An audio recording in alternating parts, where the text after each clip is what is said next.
Welcome to the Sagebrush Trip. I'm Mardell, reading The Call of the Wild by Jack London. Chapter 7, The Sounding of the Call.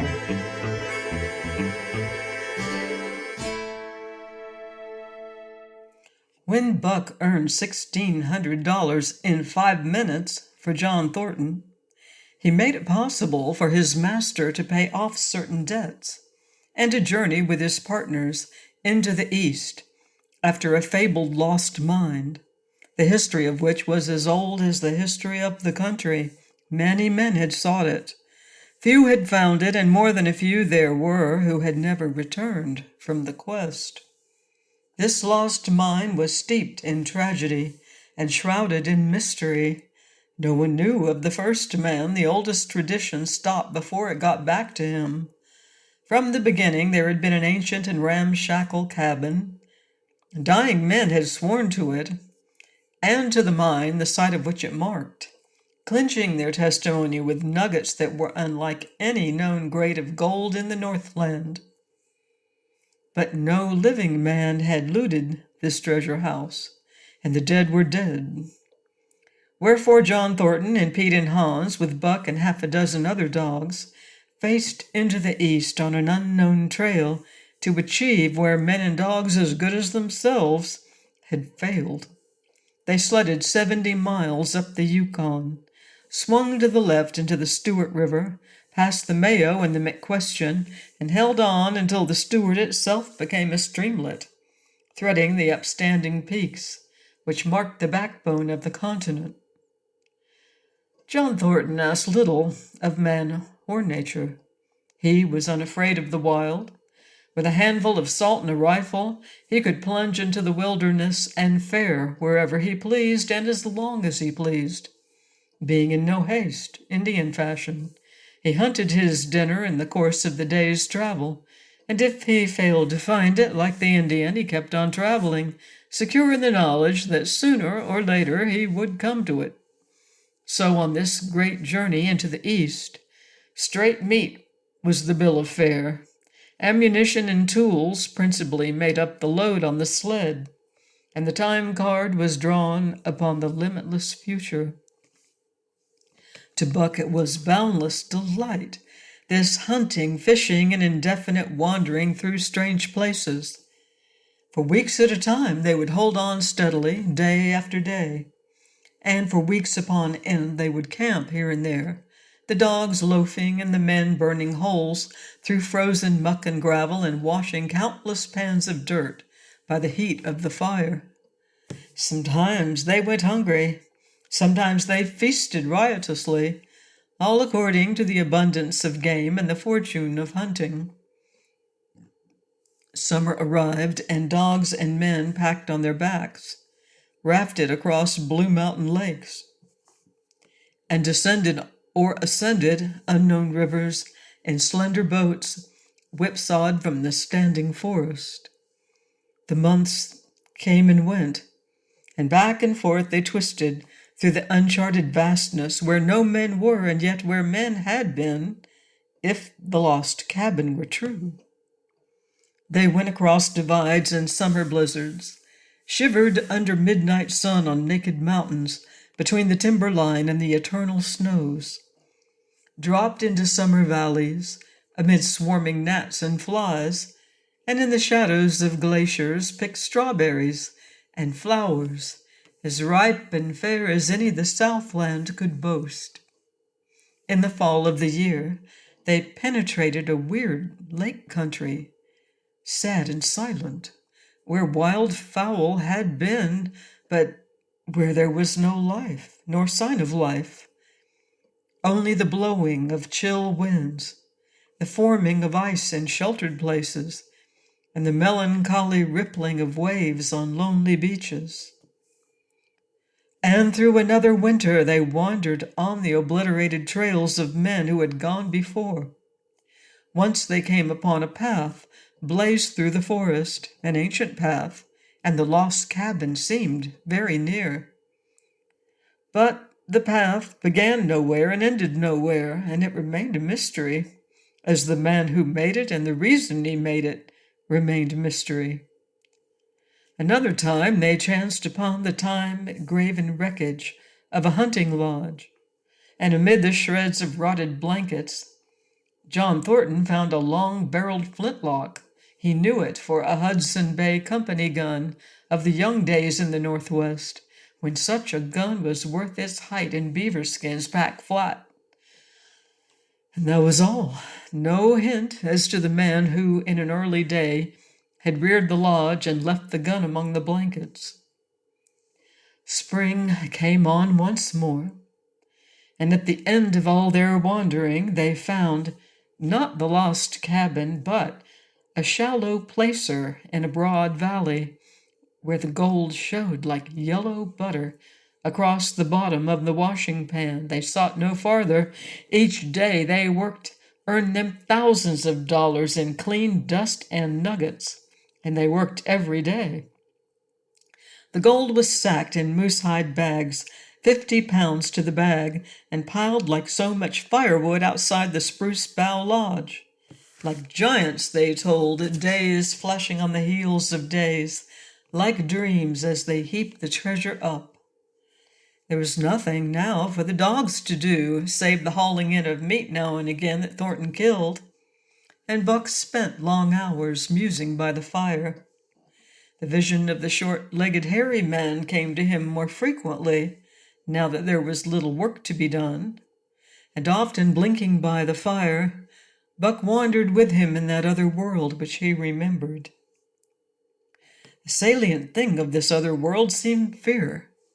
When he watched the hairy man sleeping by the fire, head between his knees and hands clasped above, Buck saw that he slept restlessly, with many starts and awakenings, at which times he would peer fearfully into the darkness and fling more wood upon the fire.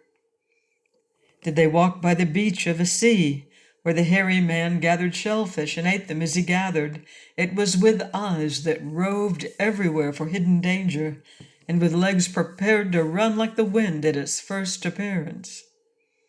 Through the forest they crept noiselessly, Buck at the hairy man's heels, and they were alert and vigilant, the pair of them, ears twitching and moving and nostrils quivering, for the man heard and smelled as keenly as Buck. The hairy man could spring up into the trees and travel ahead as fast as on the ground, swinging by the arms from limb to limb, sometimes a dozen feet apart, letting go and catching, never falling, never missing his grip. In fact, he seemed as much at home among the trees as on the ground. And Buck had memories of nights of vigil spent beneath trees, wherein the hairy man roosted, holding on tightly as he slept. And closely akin to the visions of the hairy man was the call, still sounding in the depths of the forest. It filled him with a great unrest and strange desires. It caused him to feel a vague sweet gladness, and he was aware of wild yearnings and stirrings, for he knew not what. Sometimes he pursued the call into the forest, looking for it, as though it were a tangible thing, barking softly or defiantly as the mood might dictate. He would thrust his nose into the cool wood moss, or into the black soil where the long grasses grew, and snort with joy at the fat earth smells, or he would crouch for hours as if in concealment, behind fungus-covered trunks of fallen trees, wide-eyed and wide-eared to all that moved and sounded about him.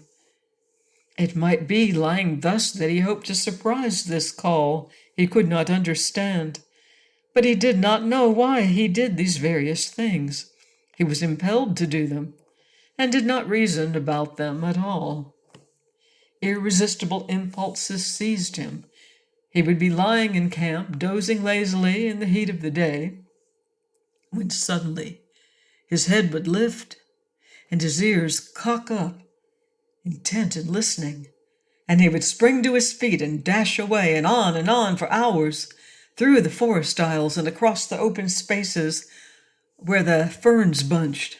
He loved to run down dry watercourses and to creep and spy upon the bird life in the woods. For a day at a time he would lie in the underbrush where he could watch the partridges drumming and strutting up and down. But especially, he loved to run in the dim twilight of the summer midnights, listening to the subdued and sleepy murmurs of the forest, reading signs and sounds as a man may read a book, and seeking for the mysterious something that called waking or sleeping at all times, for him to come. One night he sprang from sleep with a start, eager-eyed nostrils quivering and scenting, his mane bristling in recurrent waves. From the forest came the call, or one note of it, for the call was many-noted, distinct and definite as never before, a long-drawn howl, like yet unlike any noise made by a husky dog. And he knew it, in the old familiar way, as a sound heard before.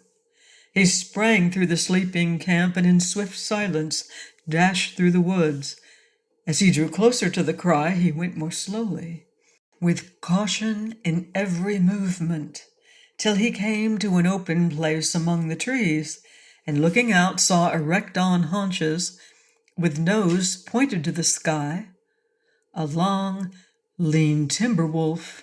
He had made no noise, yet it ceased from its howling and tried to sense his presence. Buck stalked into the open, half crouching, body gathered compactly together, tail straight and stiff, feet falling with unwonted care. Every movement advertised commingled threatening and overture of friendliness. It was the menacing truce that marks the meeting of wild beasts that prey. But the wolf fled at sight of him. He followed with wild leapings in a frenzy to overtake. He ran him into a blind channel in the bed of the creek, where a timber jam barred the way. The wolf whirled about, pivoting on his hind legs, after the fashion of Joe and of all cornered husky dogs, snarling and bristling, clipping his teeth together in a continuous and rapid succession of snaps. Buck did not attack, but circled him about and hedged him in with friendly advances. The wolf was suspicious and afraid, for Buck made 3 of him in weight, while his head barely reached Buck's shoulder. Watching his chance, he darted away, and the chase was resumed. Time and again he was cornered, and the thing repeated. Though he was in poor condition, or Buck could not so easily have overtaken him. He would run till Buck's head was even with his flank, when he would whirl around at bay, only to dash away again at the first opportunity. But in the end, Buck's pertinacity was rewarded, for the wolf, finding that no harm was intended, finally sniffed noses with him. Then they became friendly, and played about in the nervous, half-coy way with which fierce beasts belie their fierceness. After some time of this, the wolf started off at an easy lope in a manner that plainly showed he was going somewhere, and he made it clear to Buck that he was to come, and they ran side by side through the somber twilight, straight up the creek bed, into the gorge from which it issued, and across the bleak divide where it took its rise. On the opposite slope of the watershed, they came down into a level country, where were great stretches of forest and many streams, and through these great stretches they ran steadily, hour after hour, the sun rising higher and the day growing warmer. Buck was wildly glad. He knew he was at last answering the call, running by the side of his wood brother toward the place from where the call surely came. Old memories were coming upon him fast, and he was stirring to them as of old. He stirred to the realities of which they were the shadows. He had done this thing before, somewhere in that other and dimly remembered world, and he was doing it again now, running free in the open, the unpacked earth underfoot, the wide sky overhead. They stopped by a running stream to drink. And stopping, Buck remembered John Thornton. He sat down. The wolf started on toward the place from where the call surely came, then returned to him, sniffing noses and making actions as though to encourage him. But Buck turned about and started slowly on the back track.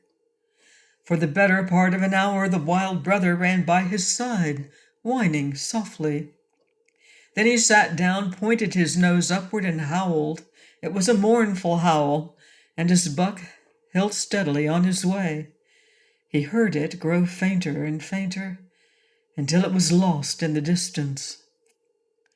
John Thornton was eating dinner when Buck dashed into camp and sprang upon him in a frenzy of affection, overturning him, scrambling upon him, licking his face, biting his hand, playing the general tomfool, as John Thornton characterized it, the while he shook Buck back and forth and cursed him lovingly. For 2 days and nights, Buck never left camp, never let Thornton out of his sight. He followed him about at his work, watched him while he ate, saw him into his blankets at night and out of them in the morning. But after 2 days, the call in the forest began to sound more imperiously than ever. Buck's restlessness came back upon him, and he was haunted by recollections of the wild brother and of the smiling land beyond the divide and the run side by side through the wide forest stretches. Once again he took to wandering in the woods, but the wild brother came no more, and though he listened through long vigils, the mournful howl was never raised. He began to sleep out at night, staying away from camp for days at a time, and once he crossed the divide at the head of the creek and went down into the land of timber and streams. There he wandered for a week, seeking vainly for fresh sign of the wild brother, killing his meat as he traveled, and traveling with a long, easy lope that seems never to tire. He fished for salmon in a broad stream that emptied somewhere into the sea, and by this stream he killed a large black bear, blinded by the mosquitoes, while likewise fishing and raging through the forest, helpless and terrible. Even so, it was a hard fight, and it aroused the last latent remnants of Buck's ferocity. And 2 days later, when he returned to his kill and found a dozen wolverines quarreling over the spoil, he scattered them like chaff, and those that fled left 2 behind, who would quarrel no more. The blood-longing became stronger than ever before. He was a killer, a thing that preyed, living on the things that lived, unaided alone by virtue of his own strength and prowess, surviving triumphantly in a hostile environment where only the strong survived. Because of all this, he became possessed of a great pride in himself, which communicated itself like a contagion to his physical being.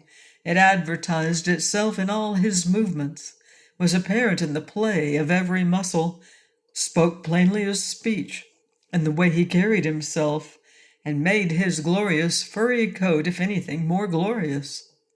But for the stray brown on his muzzle and above his eyes, and for the splash of white hair that ran midmost down his chest, he might well have been mistaken for a gigantic wolf, larger than the largest of the breed. From his St. Bernard father he had inherited size and weight, but it was his shepherd mother who had given shape to that size and weight. His muzzle was the long wolf muzzle, save that it was larger than the muzzle of any wolf, and his head somewhat broader was the wolf head on a massive scale. His cunning was wolf cunning and wild cunning, his intelligence, shepherd intelligence, and St. Bernard intelligence, and all this plus an experience gained in the fiercest of schools made him as formidable a creature as any that roamed the wild. A carnivorous animal living on a straight meat diet, he was in full flower at the high tide of his life, overspilling with vigor and virility.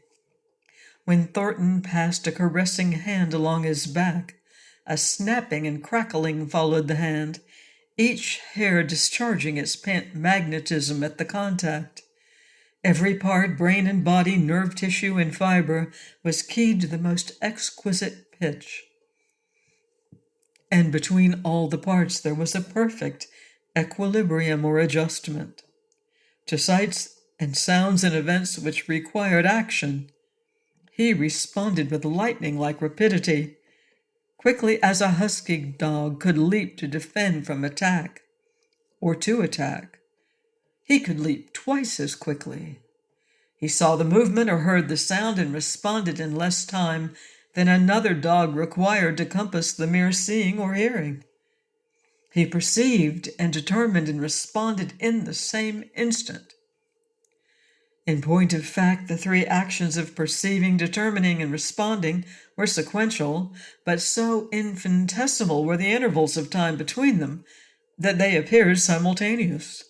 His muscles were surcharged with vitality and snapped into play sharply like steel springs.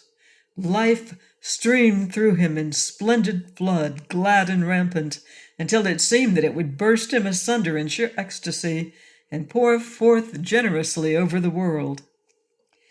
"Never was there such a dog," said John Thornton one day, as the partners watched Buck marching out of camp. "When he was made, the mold was broke," said Pete. "By jingo, I think so myself," Hans affirmed. They saw him marching out of camp. But they did not see the instant and terrible transformation which took place as soon as he was within the secrecy of the forest. He no longer marched. At once he became a thing of the wild, stealing along softly, cat-footed, a passing shadow that appeared and disappeared among the shadows. He knew how to take advantage of every cover, to crawl on his belly like a snake, and like a snake to leap and strike. He could take a ptarmigan from its nest, kill a rabbit as it slept, and snap in midair the little chipmunks fleeing a second too late for the trees. Fish in open pools were not too quick for him, nor were beaver mending their dams too wary.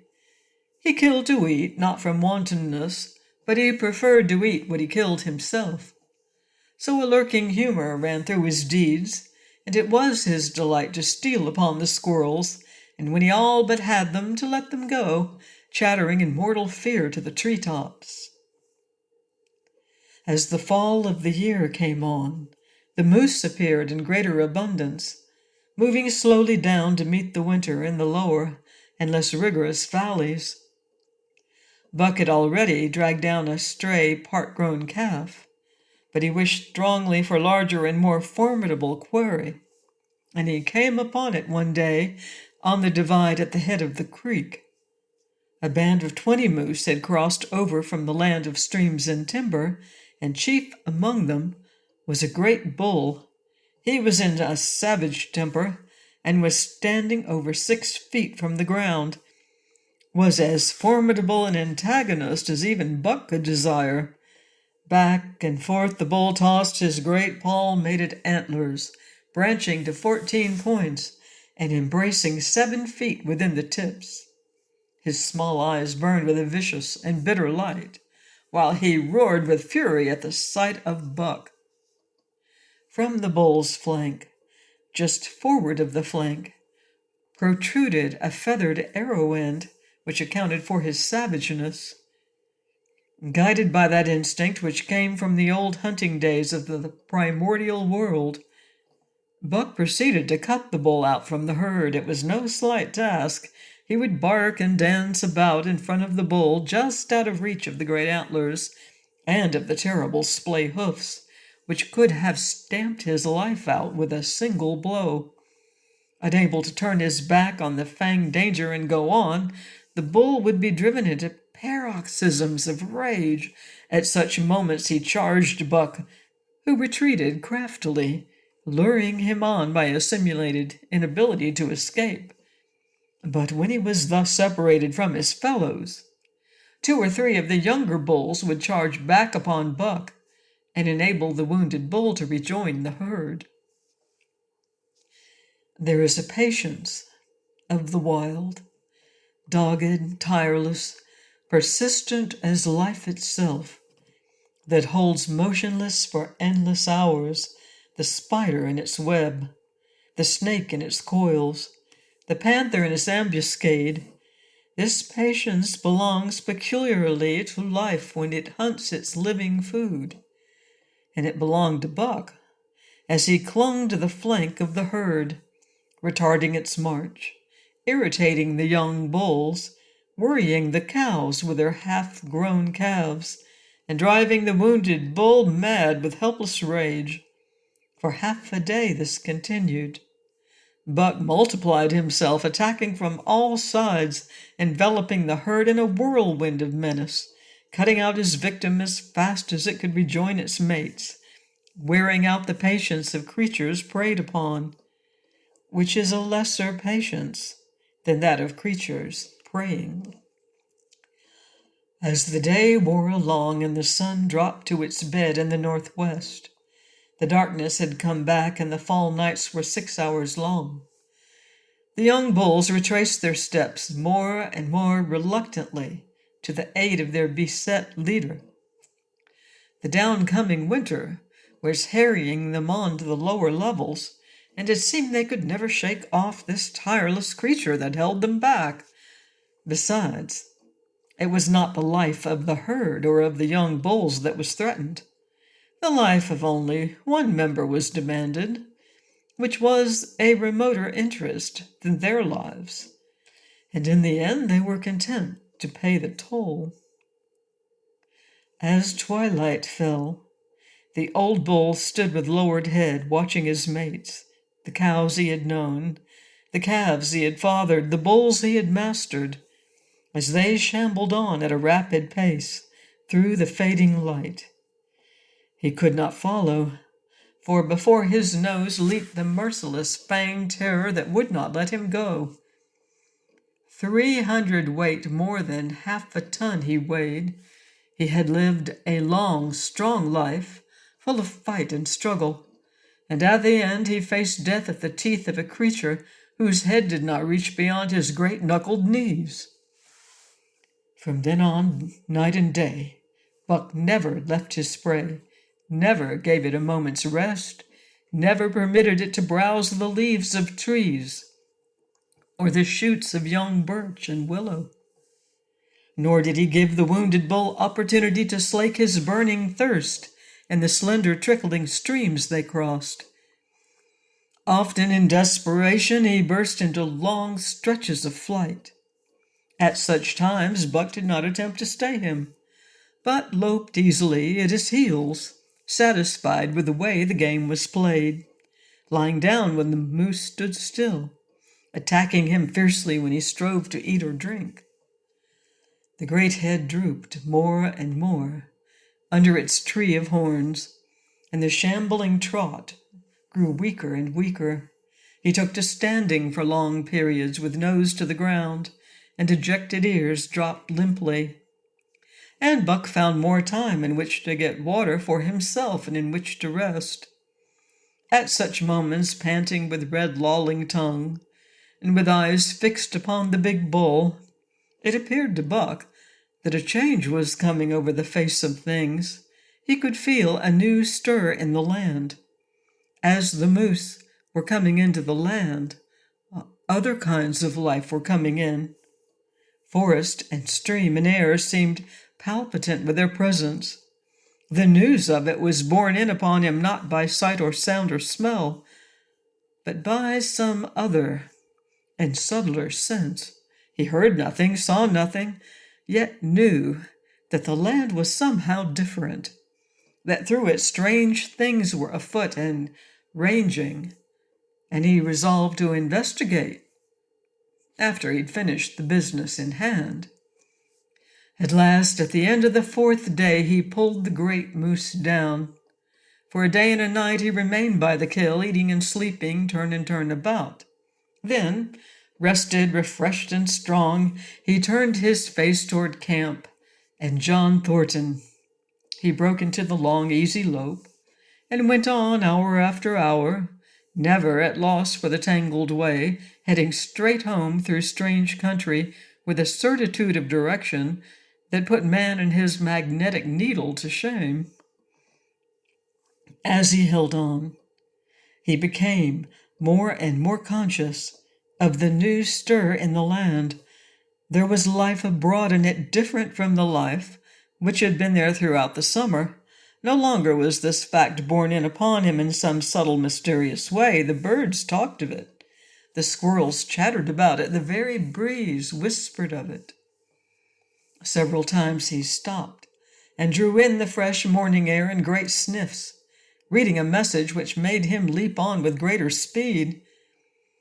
He was oppressed with a sense of calamity happening, if it were not calamity already happened, and as he crossed the last watershed and dropped down into the valley toward camp, he proceeded with greater caution.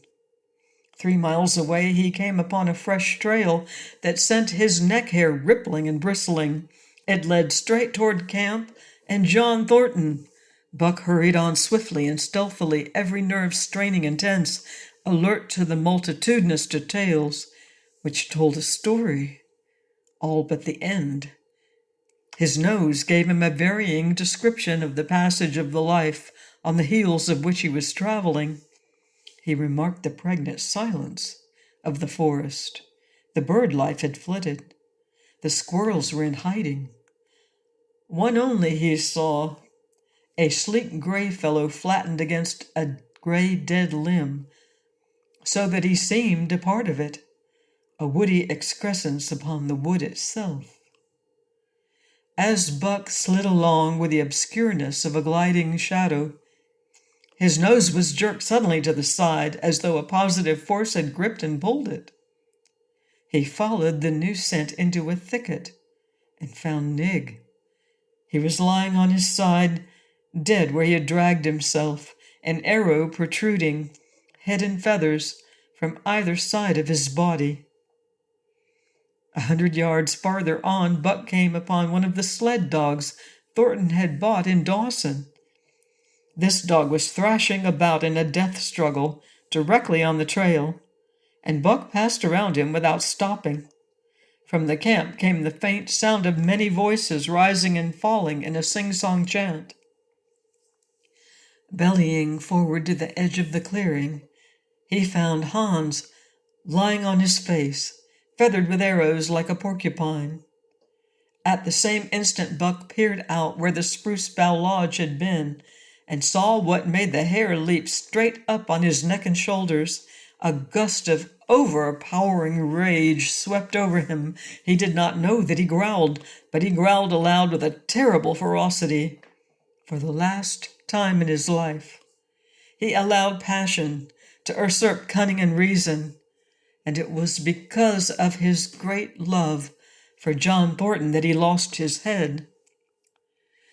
The Yeehats were dancing about the wreckage of the Spruce Bough Lodge when they heard a fearful roaring and saw rushing upon them an animal the like of which they had never seen before.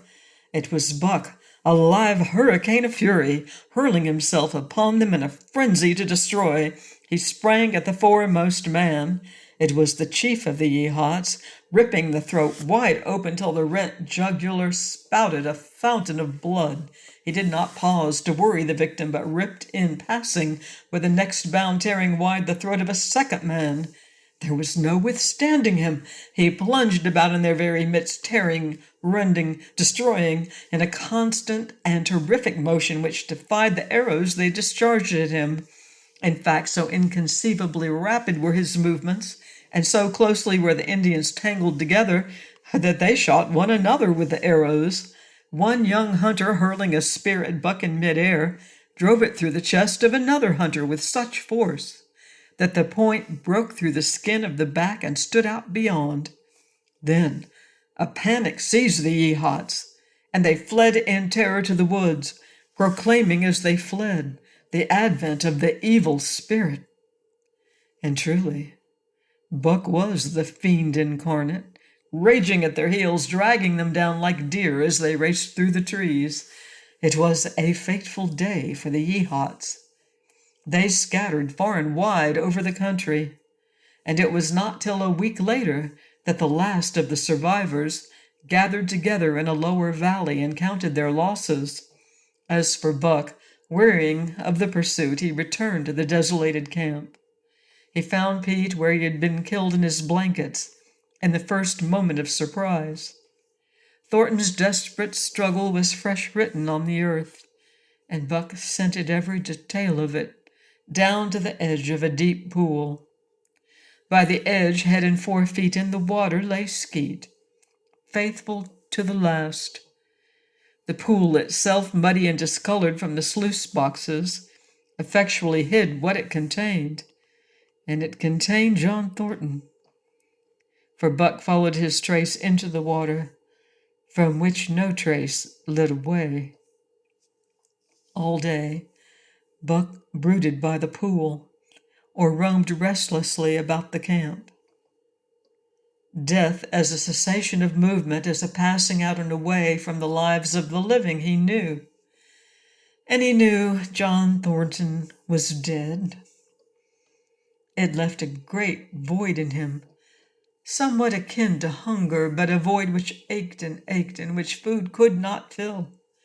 At times, when he paused to contemplate the carcasses of the Yeehats, he forgot the pain of it, and at such times he was aware of a great pride in himself, a pride greater than any he had yet experienced. He had killed man, the noblest game of all. He had killed in the face of the law of club and fang.